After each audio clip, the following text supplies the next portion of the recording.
नमस्कार मित्रों, बहुत बहुत स्वागत है इल्विन क्लासेस के यूट्यूब प्लेटफॉर्म पे।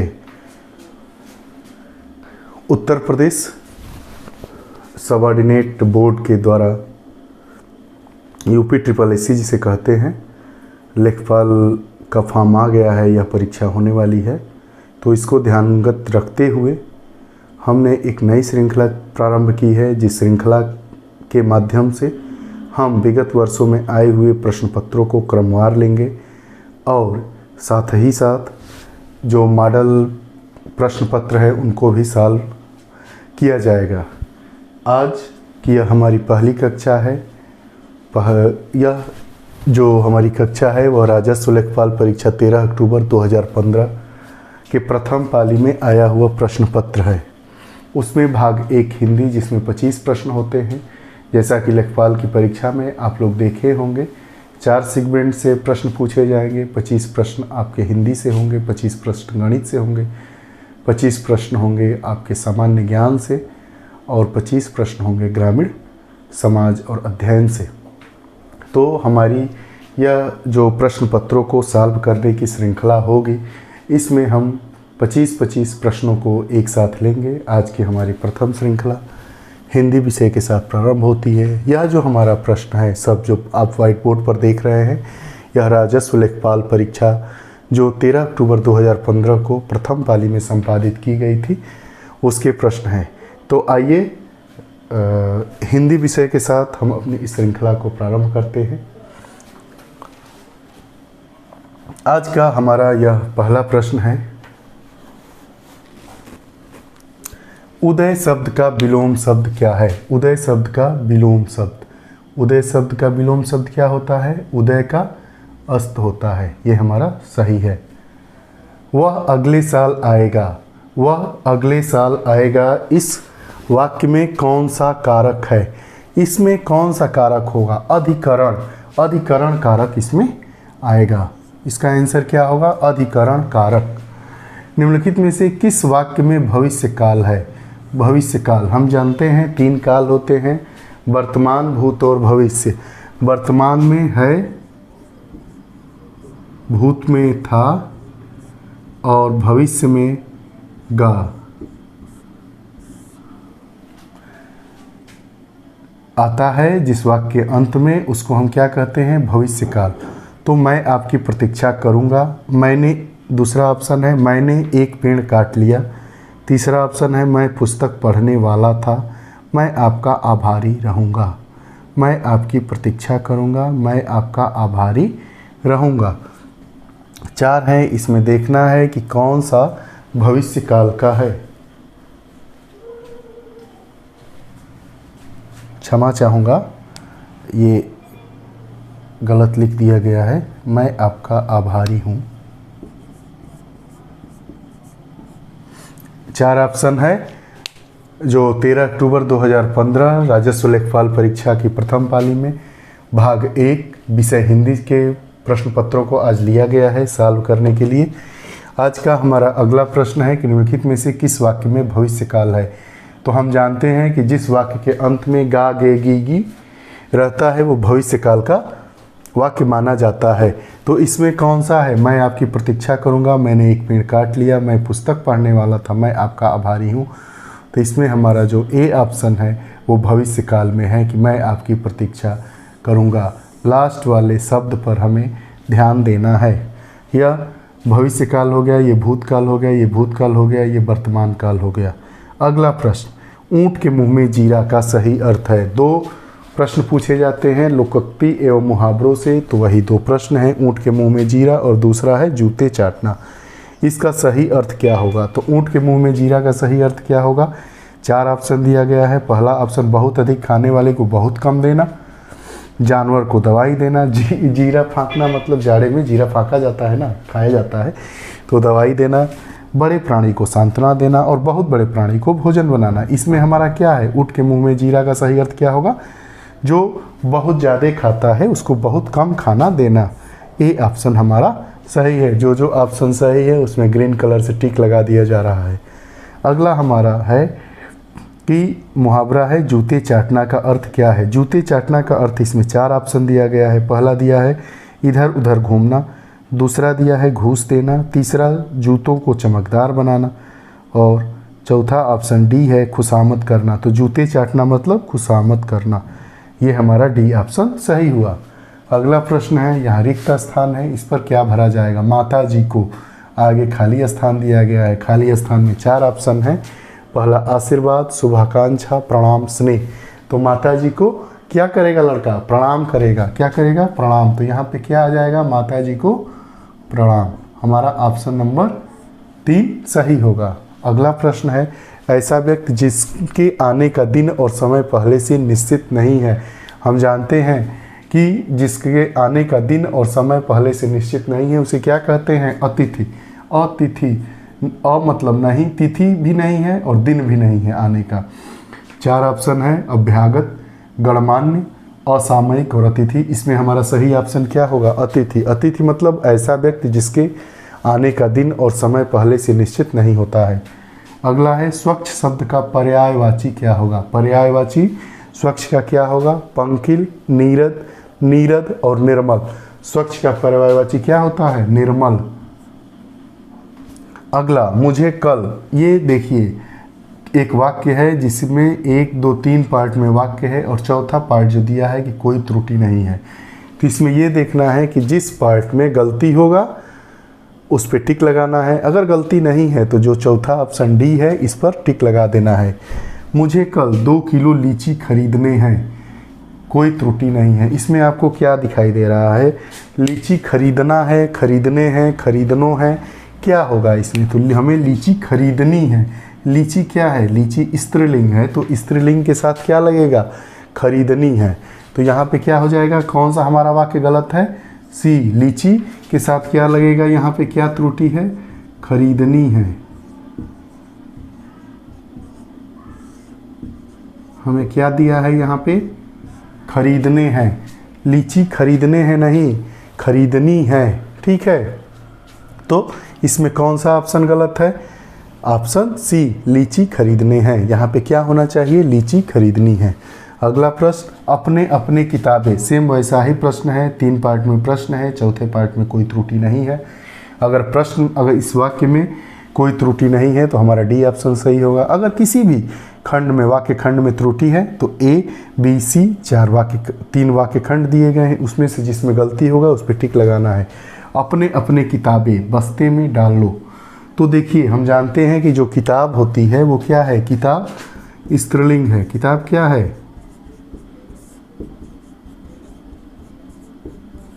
किताब स्त्रीलिंग है। तो स्त्रीलिंग के साथ क्या लगेगा, अपनी अपनी। अपने अपने क्या है, ये पुल्लिंग है। अपने अपने क्या है, ये पुल्लिंग है। तो और किताब क्या है, स्त्रीलिंग है। तो यहाँ पे क्या लगेगा, अपने अपने नहीं लगेगा, यहाँ क्या लगेगा, किताब के साथ अपने अपने, ये पुल्लिंग हो गया। तो इसका स्त्रीलिंग क्या होगा, अपनी अपनी। अपनी अपनी किताबें बस्ते में डाल लो, अपनी अपनी। तो यहाँ क्या गलत है, अपने अपने किताब। इसके जगह पे क्या होना चाहिए, अपनी अपनी किताब।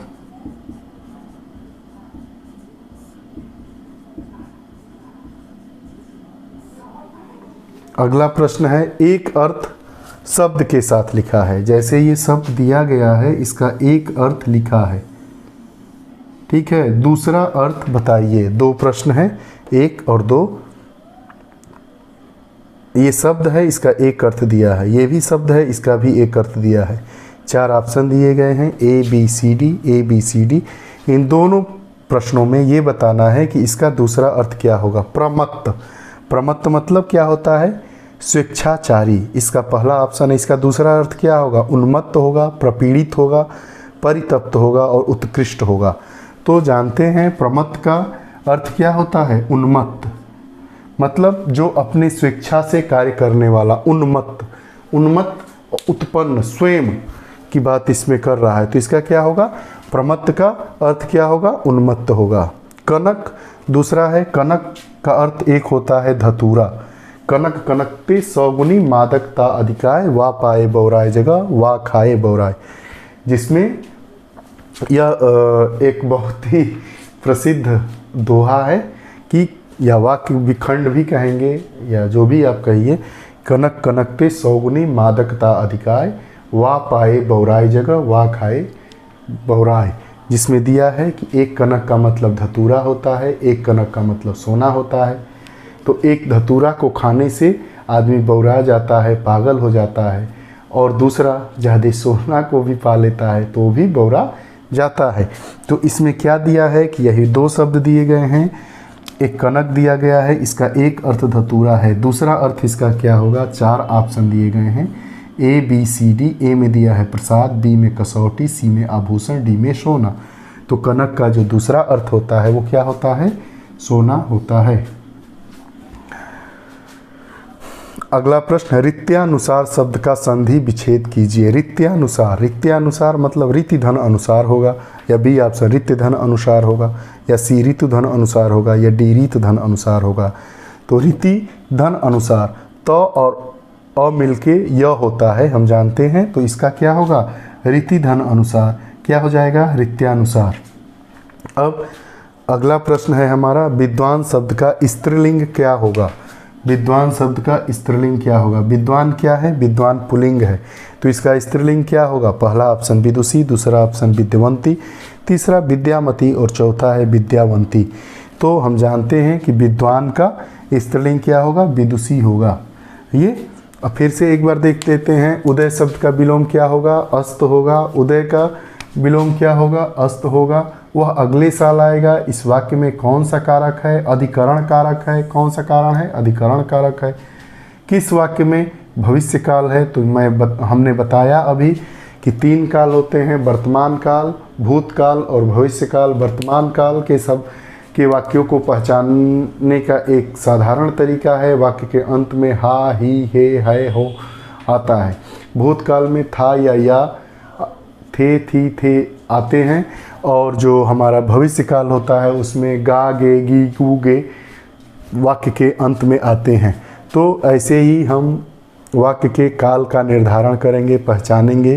तो इसमें दिया है कि निम्नलिखित में से किस वाक्य में भविष्य काल है, तो मैं आपकी प्रतीक्षा करूंगा। इसमें क्या है, भविष्य काल है। अगला प्रश्न है, मुहावरे एवं लोकोक्तियों से दो प्रश्न पूछे गए हैं इस साल 13 अक्टूबर 2015 को जो लेखपाल की परीक्षा हुई थी उसमें हिंदी में।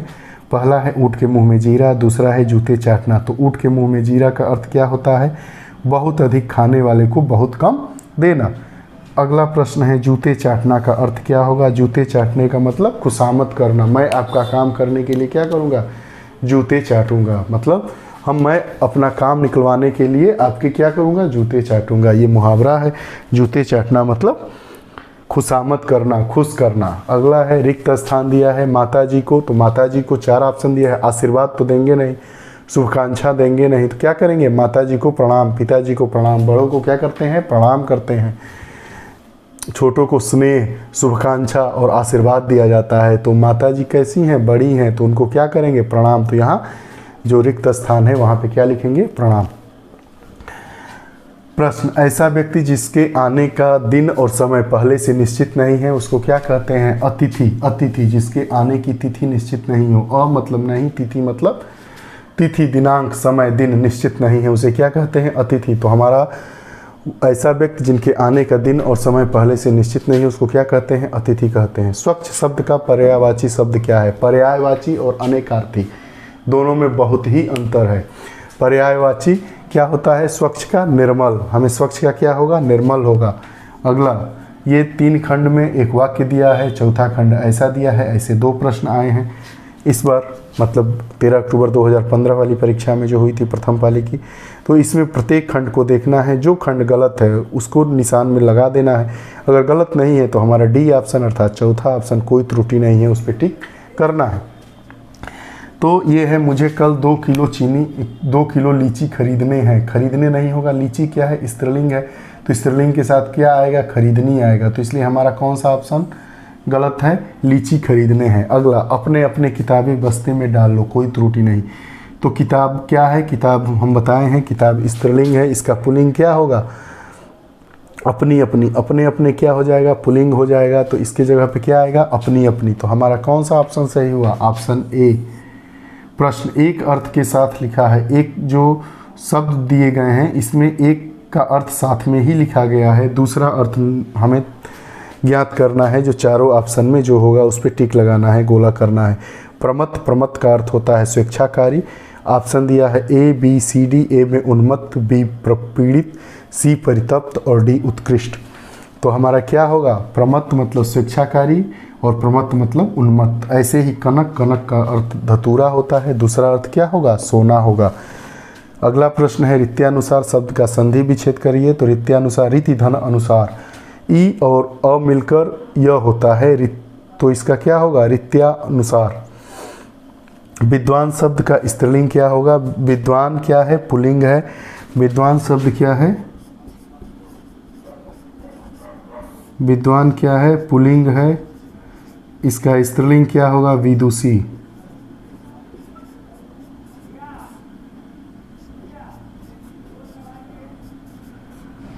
ठीक, अब आइए शेष प्रश्नों को, हिंदी वाले प्रश्नों को देखते हैं। शेष प्रश्नों को देखते हैं। 2 प्रश्न है, इसमें क्या करना है, शुद्ध वाक्य का चयन करना है। 4 विकल्प इन दोनों प्रश्नों में दिए हैं, पहला प्रश्न और दूसरा प्रश्न। देखते हैं, जो सही वाला वाक्य होगा उस पे सही का निशान क्या करना है, लगा देना है। देखिए वाक्य को पढ़ते हैं। पहला, वह एक महिला विद्वान थी। तो महिला है तो इसके साथ विद्वान नहीं लगेगा, क्या लगेगा, विद्वान क्या होता है, पुल्लिंग होता है, इसलिए ये क्या हो गया, हमारा गलत हो गया। वह एक विदुषी महिला थी, ये सही हो सकता है, वह विदुषी महिला थी। वह, यहाँ 2 बार वह आ गया है, इसलिए यह गलत हो गया। और वह एक विद्वान महिला थी, फिर यहाँ विद्वान क्या है, पुल्लिंग है, तो ये नहीं आएगा। तो वह एक विदुषी महिला थी, ये हमारा क्या हो गया, सही वाक्य हो गया। विदुषी क्या है, स्त्रीलिंग है, और महिला के साथ क्या आएगा, विदुषी आएगा, इसलिए यह हमारा दूसरा बी ऑप्शन सही है। अगला प्रश्न, वह प्रमाण सहित अपनी बात बताएगा। वह सप्रमाण के साथ, अब देखिए सप्रमाण, सप्रमाण में प्रमाण और सप्रमाण सहित अपनी बात बताएगा, तो यहाँ 2 साथ है, तो ये गलत हो गया। वह प्रमाण के सहित अपनी बात बताएगा, वह प्रमाण के सहित अपनी बात बताएगा, ठीक, ये भी गलत है, ये के यहाँ पे नहीं आएगा। वह सप्रमाण सहित अपनी बात बताएगा, वह सप्रमाण सहित अपनी बात, अब फिर वही बात हो गई, सप्रमाण और सहित एक साथ नहीं आएगा। तो इसमें हमारा कौन सा ऑप्शन सही होगा, आप देखिए और बताइए। 4 ऑप्शन है, दूसरा प्रश्न, जो वाक्य सही है उस पे क्या करना है, निशान लगाना है।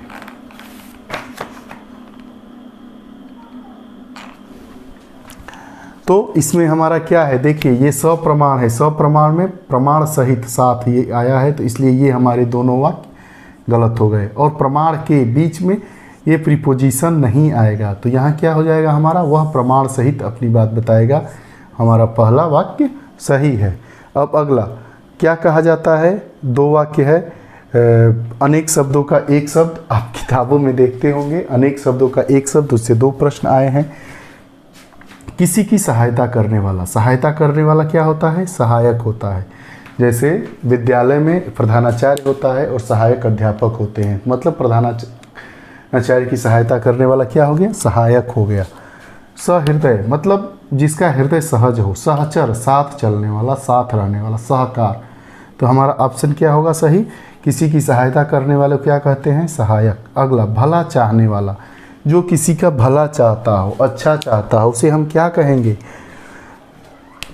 निस्वार्थ तो कहेंगे नहीं, निस्वार्थ मतलब बिना स्वार्थ वाला, पुण्यात्मा मतलब अच्छी आत्मा, हितैषी और सहायक, सहायक होगा नहीं तो इसका क्या होगा, हितैषी। जो सबका हित चाहता हो, भला चाहता हो, वो क्या है, हितैषी है। तो भला चाहने वाला अनेक शब्द है का एक शब्द क्या होगा, हितैषी होगा। अब देखिए अगला है, 2 लाइनें दी गई है, 2 पंक्तियाँ दी गई हैं, इनमें कौन सा रस है, अब रस को पहचानना है। आँखियाँ हरि दर्शन की भूखी, जो हमारी आँखें हैं वो भगवान के दर्शन के लिए क्या है, भूखी है। जो हमारी आँखें हैं, मतलब मैं क्या हूँ, भगवान का दर्शन कैसे हो जाए, उनसे मिल कैसे लूँ, इसके लिए मैं भूखा हूँ, हमारी आँखें प्यासी हैं। कैसे रहे रूप रस रांची, ए बतिया सुन रूखी, हम सोच रहे हैं कि कैसे हम वो रहे हैं, उनका रूप कैसा है, रस कैसा है। यही बातें सुन सुन कर, सोच सोच कर मैं रूखी हूँ, मैं रुष्ट हूँ, मैं भूखी हूँ।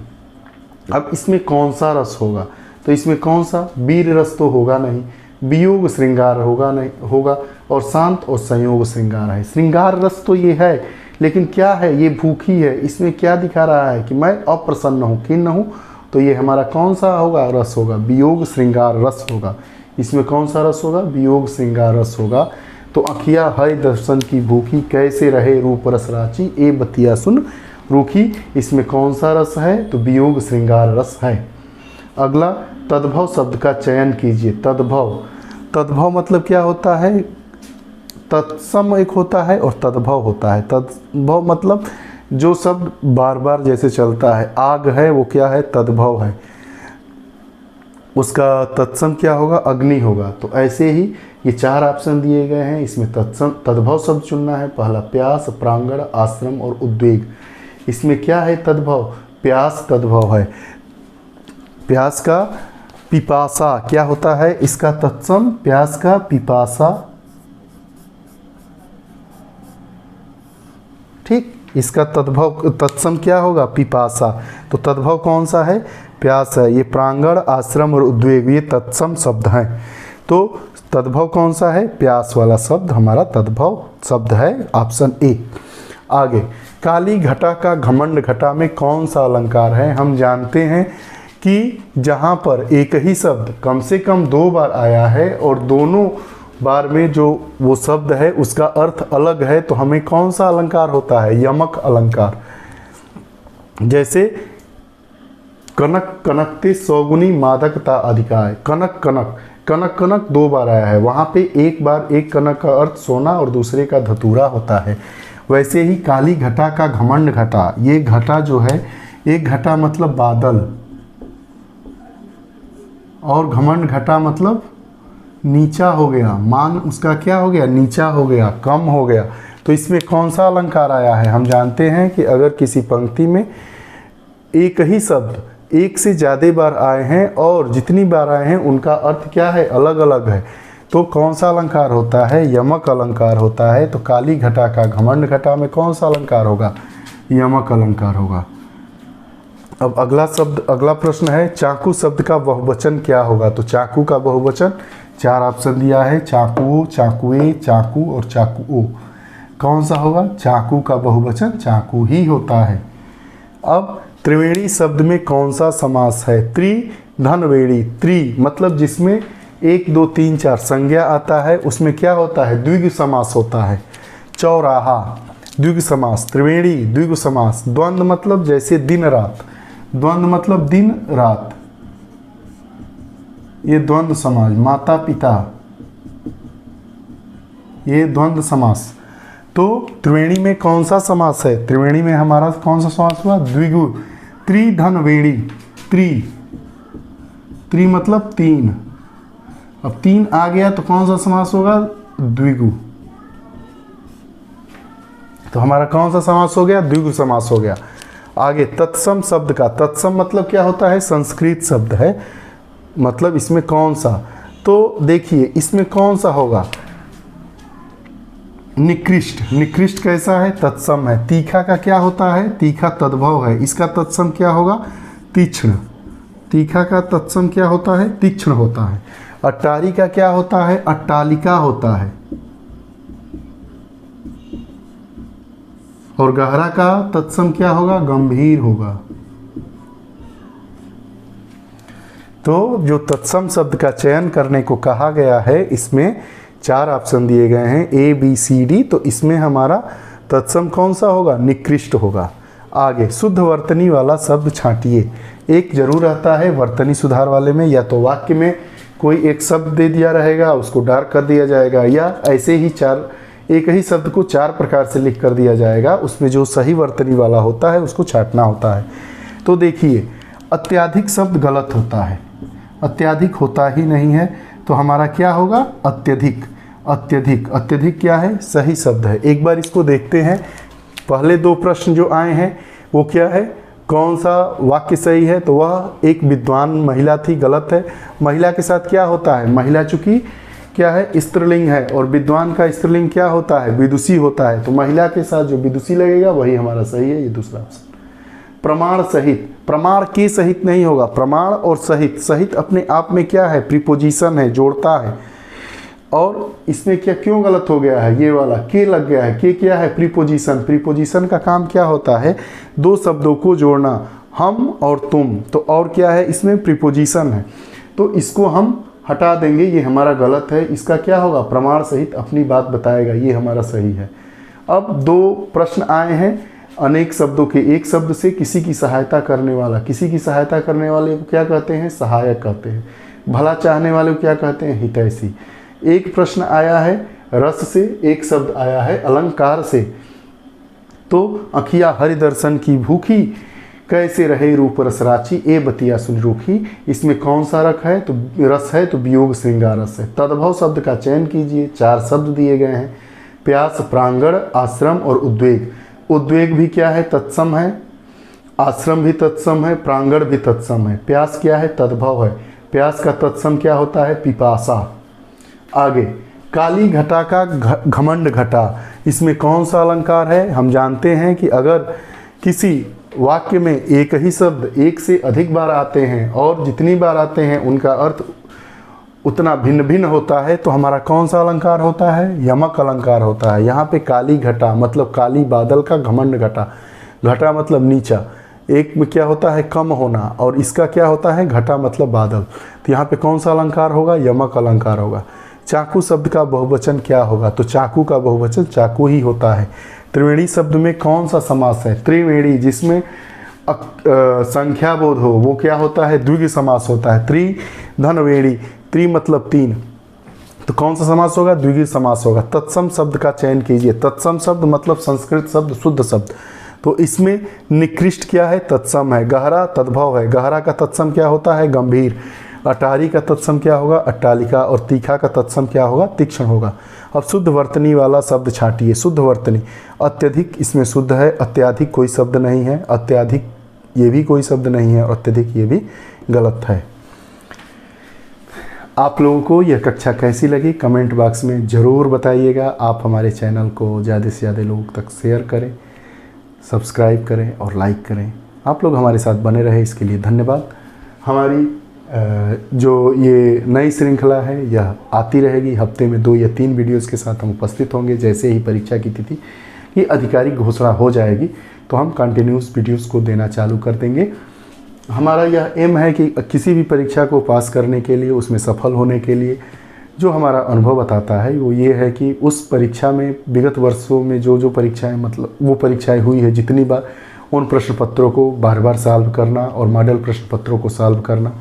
जितना आप सॉल्व करेंगे उतना आप सफलता के नज़दीक बढ़ते चलेंगे। तो हमारा यह प्रयास है कि आप लोगों को ज़्यादा से ज़्यादा अभ्यास प्रश्नों को सॉल्व करवाया जाए ताकि आप अपने लक्ष्य को प्राप्त कर सकें। इन्हीं ढेर सारी शुभकामनाओं के साथ आप लोगों को बहुत बहुत धन्यवाद। नमस्कार।